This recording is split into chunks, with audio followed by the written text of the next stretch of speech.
खबर शामिल करते हैं मंडी बहादुरदीन से। नदीम इकबाल की रिपोर्ट के मुताबिक तकलीफ और माली नुकसान से बचने के लिए अपनी गाड़ी आवारा पार्क ना करें।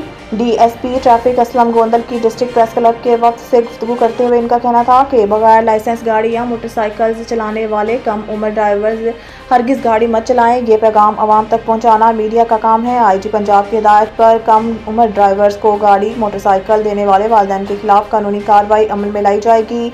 डीपीओ मंडी बहादुरदीन रजा सफदर कासमी की सख्त अहकामात की रोशनी में ओवर स्पीडिंग करने वाले ड्राइवर्स को कानून की गिरफ्त में लाया जाएगा। सदर district press club Shahzad Hassan Chaudhry से बातचीत करते हुए डीएसपी ट्रैफिक असलम गोंदल के आईजी पंजाब के विजन के मुताबिक और डीपीओ मंडी बहादुरदीन की हिदायत पर बाजार को कुशादा रखने और ट्रैफिक की रवानी के लिए गलत पार्किंग करने वालों के खिलाफ सख्त कार्रवाई की जाएगी। गलत पार्किंग करने वालों को जुर्माने भी किए जाएंगे और गाड़ी भी उठा ली जाएगी।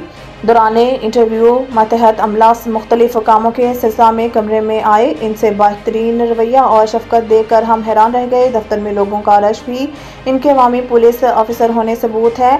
असलम गोंदल का कहना था कि कम वसाइल में रहकर बेहतरीन रिजल्ट देना हम सब जवाबदेह हैं। हमें अपने हिस्से का दिया जलाना चाहिए जिसकी रोशनी से हमारा प्यारा पाकिस्तान रोशन हो। मीडिया हमारा साथ दे, हम अपना काम ईमानदारी से करेंगे।